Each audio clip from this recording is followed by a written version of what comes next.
Okay, boys and girls, APRILIA RS125. Last one I had one of these, it was in 2008 when I finished the last one. This is my son's, we're now 2019, 11 years later. We picked this one up, it was a non-runner. And the listing, the guy the way he listed it, it's electrical fault, can't be nothing more than electrical. He said the CDI had blown, it was running, now it had no spark.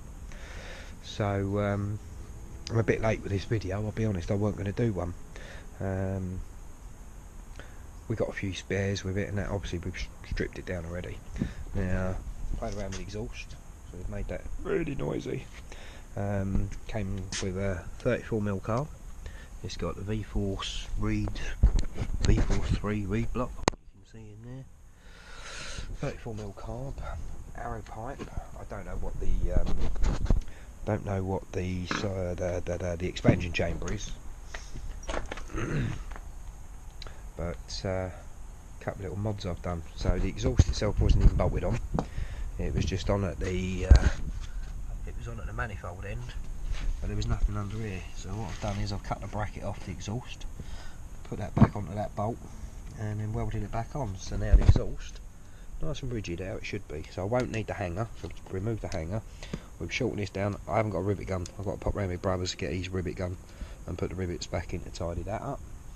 Sounds the bollocks now, but the main issue, which was the best bit, because we paid less than 700 quid for this, it came with these silly rear sets that don't appear to fit properly, because that's rubbing on the frame. So we need to space it out a bit, put some spacers and kick it out a bit. That'll fix that in. But the best bit was, see this little wire here? This is the wire that comes down from kill switch. Now I was testing the kill switch yesterday with my multimeter and it had power. Yet when I traced the wire down onto this block and stuck the probe in on that hole there to that screw, there was no contact. What they've done, they put the red wire in too far and it was actually on the covering, so it weren't making a contact. Fixed that, she fired straight up. Runs like a dream. The engine was rebuilt last year apparently, and to be honest, there's no rattles. It sounds like a good engine. Come with a power valve, we disconnected that because the power valve was broke. So what I've done, I made up a little blanking plate and blanked off the power valve so it's fully open, which is how I've always preferred them. I don't like the power valve. So it's still a non-run at the moment because the battery's dead, so we shall get a new battery for it. But other than that, it runs. Now, didn't know at the time, but the rear shock's fucked, so we need to get a new rear shock for it.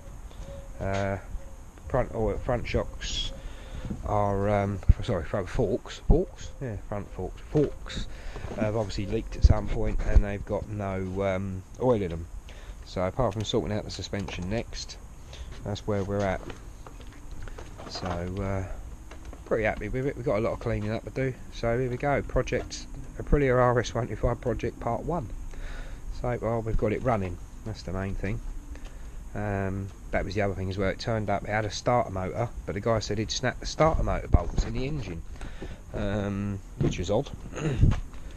So because when I looked underneath, there was actually nothing in the hole. There weren't no starter motor in there, no bolts in there, nothing. But these are the same ones I use in karting. So I've used a spare kart start motor, put it on, but then it still wouldn't work. And I thought, oh well, a relay is what it was. The relay was gone, so we got a knackered old car sitting down this alleyway, so we nicked the relay out of that, which is the same, and that basically got the starter motor working. So we was able to turn it over instead of having to bump start it. The guy who bought it off had been bump starting it for God knows how long. So we've done that. That got that starter motor working. Then like I say, change that red wire, fix that problem, and that fires up. I would start it up for you, but I've got to get another battery out, jump leads, and I can't be bothered. You'll hear it all the next time around. Nuts and bolts everywhere around this bike. Nuts and bolts were loose. Hence, there's one that was on the sprue. That's on the disc. So the trouble with Aprilias is they buy them as a first bike, and they haven't got a bloody clue what they're doing with them. 2 strokes, you need to know what you're doing, guys. You can't play around with these things. You're putting your lives at risk. So then he said the rear wheel bearing was gone, and nice enough, he supplied a couple of wheel bearings to go with it.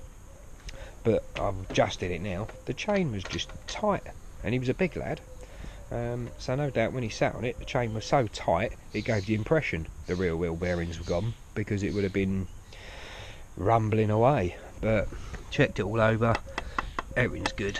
I mean, there's play in that, but it's meant to be, so I'm not worried about that so much. But at least now the chain is where it should be, not too tight. So for what we paid for it and for what we got with it, I don't think we've done too bad. It's a runner, and it's just going to take a little while. So watch this space as we pull it to pieces, clean it all up and rebuild it. Part 2 coming up, God knows, we're probably another week.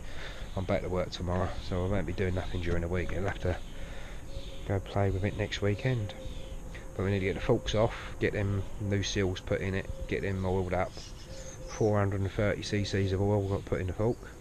That should sort that out. I don't know, most of you pretty boys, you would know, but on one side you have the spring, and on one side it does the damping. So you only actually have to do the oil in one side. So that's good.